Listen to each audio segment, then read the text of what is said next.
EP. ജയരാജനുമായിട്ട് ബന്ധപ്പെട്ട് ഒരു പുസ്തകം ഏതെങ്കിലും ഒരു പ്രസിദ്ധീകരണശാല പുറത്തിറക്കുന്നുവെങ്കിൽ അതിന് ജയരാജൻ ആയാലും ഞാനായാലും ആരായാലും അവരുടെ കൃത്യമായിട്ടുള്ള കരാറും വ്യവസ്ഥയും ഉണ്ടാവേണ്ടതുണ്ട്.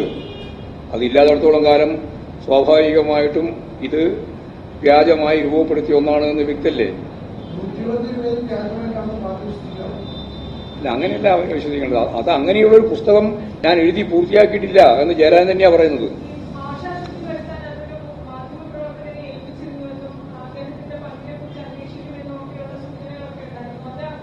ഇല്ല, സൂചനകൾ ഇപ്പം നമ്മൾ ചർച്ച ചെയ്യണ്ട. അത് സംബന്ധിച്ചെല്ലാം ഉള്ള അന്വേഷണം നടത്തി പൂർത്തിയാവട്ടെ, അന്നേരം നോക്കാം. പാർട്ടി അന്വേഷിക്കുന്നില്ല. പാർട്ടിക്ക് എന്തിനാ? ഞാൻ ഇന്നലെ പറഞ്ഞു, മിഞ്ഞാതെ പറഞ്ഞു, പാർട്ടി അന്വേഷിക്കേണ്ട കാര്യമൊന്നും അതില്ല. എന്തിന്റെ കാര്യത്തിൽ? ഈ പാർട്ടി സംസ്ഥാന കമ്മിറ്റിയിലെല്ലാം നടക്കുന്ന മുഴുവൻ കാര്യം എപ്പം നിങ്ങളോട് പറഞ്ഞിട്ടുണ്ടോ? അല്ലെങ്കിൽ എപ്പോഴെങ്കിലും പറഞ്ഞിട്ടുണ്ടോ നിങ്ങളോട്? ഉണ്ടോ? നിങ്ങൾ എഴുതുകയല്ലേ ചെയ്യുന്നത് സാധാരണ, ആരെങ്കിലും പറഞ്ഞിട്ട് എഴുതുന്നതല്ലോ. എന്തിനാണ് വിശദീകരണം ചോദിക്കേണ്ടതെന്ന്? അയാൾ അറിയാതെ അയാളുടെ പേരിൽ പ്രസിദ്ധീകരിക്കപ്പെട്ട ഇതെല്ലാം തെറ്റാണെന്നും ഇതെല്ലാം കളവാണെന്നും ഞാൻ ഒരു പ്രസാധക സംവിധാനവുമായിട്ട് ഒപ്പുവെച്ച് കരാറുണ്ടാക്കിയിട്ടില്ല എന്നും ഞാൻ എഴുതിയതോ പറഞ്ഞതോ അല്ല ഇതിലൊന്നും, ഞാനിപ്പോൾ കഥ അല്ലെങ്കിൽ എന്റെ ജീവചരിത്രം എഴുതിക്കൊണ്ടിരിക്കുകയാണ് എന്നും പറഞ്ഞു കഴിഞ്ഞാൽ പിന്നെ എന്ത് വിശദീകരണത്തിനാണ് ചോദിക്കേണ്ടത്?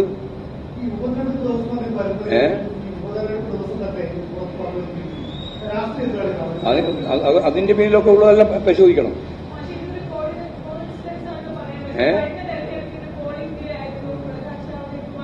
ഇതെല്ലാം നേരത്തെ ചോദിച്ചു, അത്ര കൊല്ലായി ചോദിക്കാൻ പാർട്ടിക്ക് ഒരു പ്രതിരോധമില്ല. ഇതെല്ലാം പാർട്ടി നേരിട്ട് കൊണ്ടല്ലേ പാർട്ടി മുന്നോട്ടേക്ക് പോകുന്നത്. ഒരു പ്രതിരോധത്തിനെയും പ്രശ്നമില്ല. നിങ്ങളിങ്ങനെ പദം പറഞ്ഞ് പാർട്ടി എല്ലാ കാലത്തും പ്രതിരോധത്തിലേക്ക് എന്ന് പറഞ്ഞ് നടക്കുകയാണ്. എല്ലാ സന്ദർഭത്തിലും നിങ്ങൾ പറഞ്ഞുകൊണ്ടിരിക്കുന്നത് പാർട്ടി എന്തോ പ്രതിരോധം. ഞങ്ങൾക്ക് ഒരു പ്രതിരോധമില്ല കേട്ടാ. ഇനി വെറുതെ ഇങ്ങനെ പ്രതിരോധം എന്ന് പറഞ്ഞാണ് കണ്ടത്. ആ പദം മാറ്റിക്കണം. പാർട്ടി എന്തോ പ്രതിരോധത്തിലായി എന്നുള്ള പ്രയോഗം ഉണ്ടല്ലോ, അത് മാറ്റിക്കണം.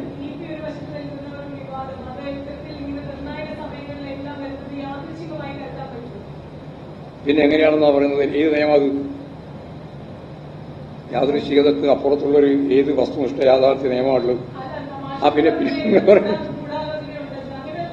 ഗൂഢാലോചന തന്നെയല്ലേ ഇത് വളരെ വ്യക്തമല്ലേ? ഇതല്ല ഇമാതിരി എഴുതാതെ എഴുതി എന്ന് പ്രചരിപ്പിക്കുന്നത്, അത് ഇലക്ഷന്റെ ഭാഗമായിട്ട് ആ തീയതി തന്നെ പ്രത്യക്ഷപ്പെടുന്നത് ഒക്കെ തന്നെ അതിന്റെ പിന്നിൽ ഗൂഢാലോചന ഉണ്ടെന്ന് വ്യക്തമല്ലേ? അതല്ലേ ജയരാജൻ തന്നെ പറഞ്ഞത്. ആ ഗൂഢാലോചന അതൊക്കെ അന്വേഷിക്കാനല്ലേ ഇവിടെ പറഞ്ഞത്. പോലീസും അന്വേഷിക്കും, നിയമപരമായിട്ട് നിലപാട് സ്വീകരിക്കും. പോരെ? നിങ്ങൾക്ക് വലിയ സംശയം ഉണ്ടാവും, അതൊന്നും ഞാൻ തീർക്കാൻ പോകുന്നില്ല. ശരി, പരമാവധി ചോദിച്ചോട്ടെ വെച്ചിട്ട് ഞാൻ ഇത്തരായിരിക്കുന്നത്.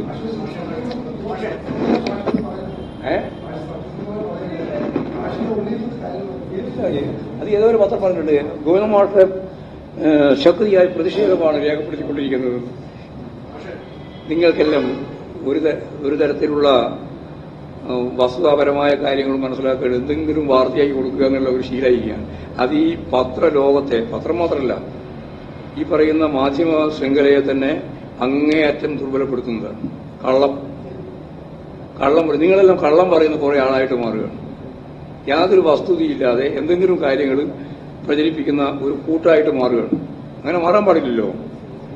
ചില ജാഗ്രതയായിട്ട് ഇത് ഭരണകൂടത്തിന്റെ ഫോർത്ത് എസ്റ്റേറ്റിന്റെ ഭാഗമല്ലേ നിങ്ങളെല്ലാം കൈകാര്യം ചെയ്യേണ്ടത്. അതിന് പകരം ഇങ്ങനെ ഓരോന്നോരോന്ന് ഉണ്ടാക്കുക, കള്ളം പറയുക, കള്ളത്തരത്തിലേക്ക് കാര്യങ്ങൾ നീക്കാൻ ശ്രമിക്കുന്നത് നിങ്ങളെ പറ്റിയെല്ലാം ഉള്ള മതിപ്പല്ലേ പോവുക. രാഷ്ട്രീയക്കാരെ പറ്റിയുള്ള മതിപ്പ് ഓർക്കാൻ വേണ്ടിയാണ് നിങ്ങൾ ശ്രമിക്കുന്നത്. പക്ഷെ അതിന്റെ ആത്യന്തികമായ ഫലം എന്തായിരിക്കും? ഈ മാധ്യമങ്ങൾ തന്നെ വിശ്വാസത്തെ ചോർന്നു പോകുമല്ലേ ചെയ്യുക. വെറും കളവ് പറഞ്ഞ് പ്രചരണം നടത്തിയാലും എന്താ പറയുന്നത്?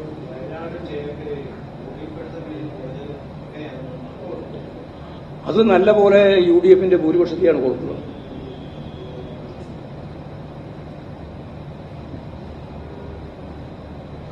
UDF അവിടെ ജയിക്കാൻ സാധ്യതയുണ്ടെന്നാണല്ലോ നമ്മൾ കണക്കാക്കുന്നത്. ഞങ്ങൾ നല്ല രീതിയിൽ അവിടെ പോൾ ചെയ്തിട്ടുണ്ട്. അതുകൊണ്ടാണ് KC വേണുഗോപാലൻ പറഞ്ഞത് അവിടെ ബൂത്ത് അടിസ്ഥാനത്തിലുള്ള പരിശോധന ഞങ്ങൾ നടത്തും. ബൂത്ത് ഏജന്റുമാരെയും എല്ലാം വിളിച്ചു ചേർത്ത് പരിശോധിക്കുന്നു. ഇപ്പോൾ അവർ പറഞ്ഞിട്ടുണ്ട്, പരിശോധിക്കട്ടെ. എന്തുകൊണ്ടാണ് ഈ ഒരു സ്ഥിതി ഉണ്ടാവാതിരുന്നത് എന്ന് പറഞ്ഞാൽ അവർ 5 ലക്ഷത്തിലധികം വോട്ടിന്റെ ഭൂരിപക്ഷം ലഭിക്കുന്നതാണ് അവർ പറഞ്ഞിരുന്നത്. ഇപ്പൊ നിങ്ങളാരും അതിനെപ്പറ്റി മിണ്ടുന്നില്ല. 5 ലക്ഷത്തിലധികം വോട്ടിന്റെ ഭൂരിപക്ഷത്തിന് കഴിഞ്ഞ പ്രാവശ്യം രാഹുൽ ഗാന്ധിക്ക് കിട്ടിയതിനേക്കാൾ വലിയ ഭൂരിപക്ഷത്തിന് ജയിക്കും എന്ന് പറഞ്ഞവർക്ക് ആ വോട്ടിനെ കിട്ടുന്നില്ല. എത്രയാണോ ഭൂരിപക്ഷം കിട്ടുമെന്ന് പറഞ്ഞത് ആ വോട്ടിനെ അവർക്ക് ലഭിക്കുന്നില്ല. അതാണ് ഇപ്പം ചിത്രം. അത്ഭുതം കിട്ടും. നേരത്തെ പറഞ്ഞ അവസാനം അതിൽ അന്തരീക്ഷത്തിൽ കൊടുക്കും കുറച്ചും കൂടി ദിവസം. അത് എങ്ങനെ എല്ലാം പരിശോധിച്ച് വരുമ്പോൾ അതെല്ലാം കൃത്യമായിട്ട് വരട്ടെ. നമുക്ക് ആ കയ്യിൽ കണ്ട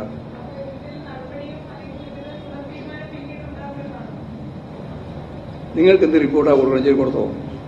അത് എന്റെ വായിൽ നിന്ന് വേണം എന്ന് വിചാരിച്ചാൽ നടക്കുന്ന കാര്യമില്ല. നിങ്ങൾക്ക് എത്രയോ കാലമായിട്ട് മനസ്സിലായിട്ടില്ല നടക്കുന്ന കാര്യമില്ല. പാലക്കാട് തെരഞ്ഞെടുപ്പിലൊക്കെ വമ്പിച്ച വിജയത്തോടുകൂടി അടുത്ത വർഷം മുന്നേറും. ആ ജയരാജ് അവിടെ പോയി പ്രസംഗിച്ചല്ലോ, കൃത്യമായിട്ട് സരിനെ പറ്റിയുള്ള അഭിപ്രായം പറഞ്ഞല്ലോ. ഊതിക്കാച്ചിയ പൊന്നുപോലെയാണ് എന്നാണ് പറഞ്ഞത് സരിനെ പറ്റി. ഒരു ഡ്രോ ഒന്നുമില്ല, ഒരു ഡ്രോവേക്കുമില്ല.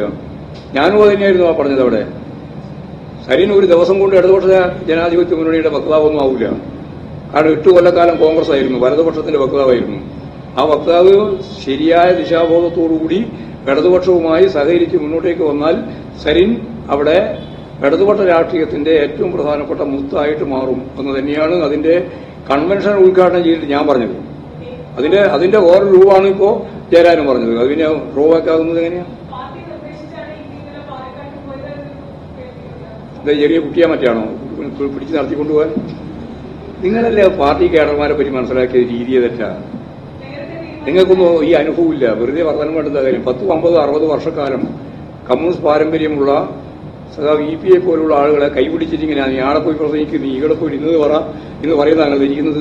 അതാ ഞാൻ പറഞ്ഞത്, നിങ്ങളെല്ലാം ഈ വാർത്താ ശൃംഖലയിൽ ഇടപെട്ട് പ്രവർത്തിക്കുമ്പോൾ നിങ്ങൾക്കുള്ള ഗൗരവം വേണം കേട്ടാ.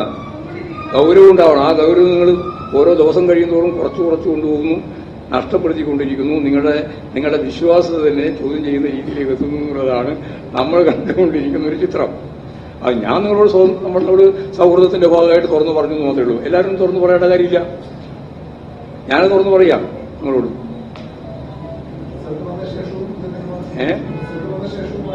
പിന്നെന്താ റിസൾട്ട് വന്നാലും ഒരു സംശയമില്ല.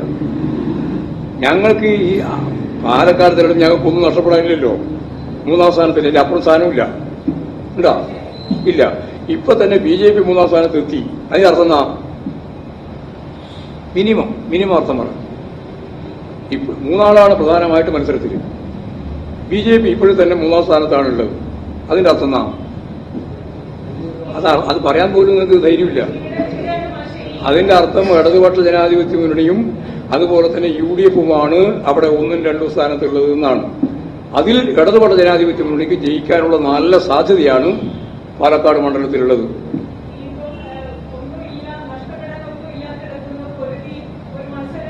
നല്ല പൊരുതി മത്സരരംഗത്ത് മാത്രമല്ല,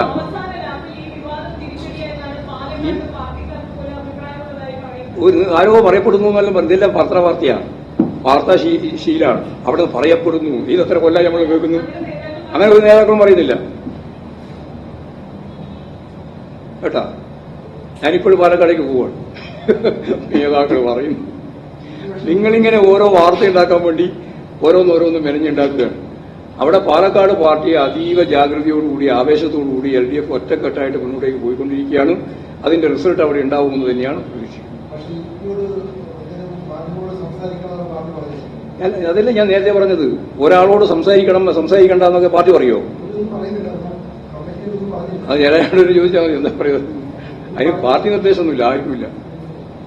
പാർട്ടി സംസ്ഥാന സെക്രട്ടറി കഴിഞ്ഞാൽ സംസ്ഥാന സെക്രട്ടറി പത്രസമ്മേളനം പറയുക, പത്രസമ്മേളനത്തിൽ കാര്യങ്ങൾ അവതരിപ്പിക്കുക എന്നുള്ളതാണ് നമ്മുടെ പാർട്ടി സംഘടനാ രീതി. ഇല്ല, പെട്ടി വിവാദത്തിൽ അവിടെ തന്നെ കിടക്കുന്നുണ്ട് കേട്ടോ. അതൊന്നും ഉപേക്ഷിക്കുന്ന പ്രശ്നമൊന്നുമില്ല.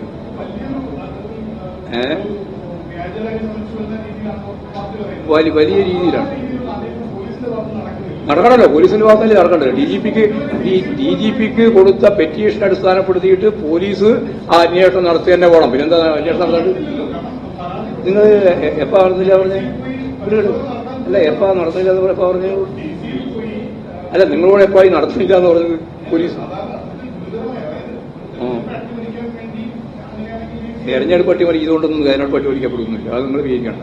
അത് നിങ്ങളെ വിചാരിക്കുന്ന നിങ്ങളുടെ മനസ്സിലുള്ള പോയിന്റ് അത്. അയാൾ നേരത്തെ പറഞ്ഞ ഈ പ്രതിരോധം എന്ന് പറഞ്ഞു. അതുപോലെ അട്ടിമറിക്കുക. ഇരട്ട വോട്ടുണ്ട്. അവിടെ BJPക്കും കോൺഗ്രസിനും ജയിക്കാൻ സാധിക്കുമെന്ന് വിചാരിച്ചിട്ട് അവര് ഇല്ലാത്ത വീട്ടില്, ഏതെങ്കിലും വീട്ടില് വിവിധ മേഖലയിൽ നിന്ന് നൂറുകണക്കിന് ആളുകളെ വോട്ട് ചേർത്തിട്ടുണ്ട്. അതിപ്പോ കണ്ടുപിടിച്ചുകൊണ്ടിരിക്കുക. അത് കോൺഗ്രസും ഉണ്ട്, BJP ഉണ്ട്. DC-യിലുണ്ട്. ഞാൻ നേരത്തെ നിങ്ങളോടൊരു കാര്യം പറഞ്ഞു. അത് മുഴുവൻ പരിശോധിക്കുന്നതിന് നിയമപരമായും അതുപോലെ തന്നെ പോലീസിന്റെയും അന്വേഷണം പോകണം. അതുകൊണ്ടാവണമെന്ന് ഞാൻ കണ്ടിട്ടുള്ളത്. ഞങ്ങൾക്കതിനകത്ത് ഒരു വിട്ടുവീഴ്ചയും ചെയ്യേണ്ട കാര്യമില്ല. അന്വേഷണം നടത്തട്ടെ. അതെ, ഇപ്പോഴും എഴുതിക്കൊണ്ടിരിക്കുന്നതാണ്. അല്ല, എഴുതി കഴിഞ്ഞാലേ അതിന് അനുവാദം കൊടുക്കേണ്ട കാര്യമുള്ളൂ. എന്റെ ജീവിതം എനിക്ക് അത് ചേരാനല്ലേ തീരുമാനിക്കുക എന്തൊക്കെ എഴുതാൻ. ഒരു 177, 150, 200, 400, 500 പേജിലൊന്നും എഴുതാനുള്ളതല്ല ഈ ജയരാജന്റെ ജീവചരിത്രം. അതിനേക്കാളല്ലാതെ എത്രയോ കൂടുതൽ എഴുതാൻ ജയരാജനുണ്ട്. ആർക്കാ എഴുതാനില്ലാത്തത്? എല്ലാവരും എഴുതാൻ പുറപ്പെട്ടല്ല. എത്ര ആയിരക്കണക്കിന് പേജിന് എഴുതാനുള്ള ആത്മകഥ ഉണ്ടാക്കാം. അവിടെ ഈ 177 പേജാണ് എന്ന് പറഞ്ഞിട്ട് നടക്കേണ്ടത്. ഈ 177 പേജിനെയാണല്ലോ നിഷേധിച്ചത്.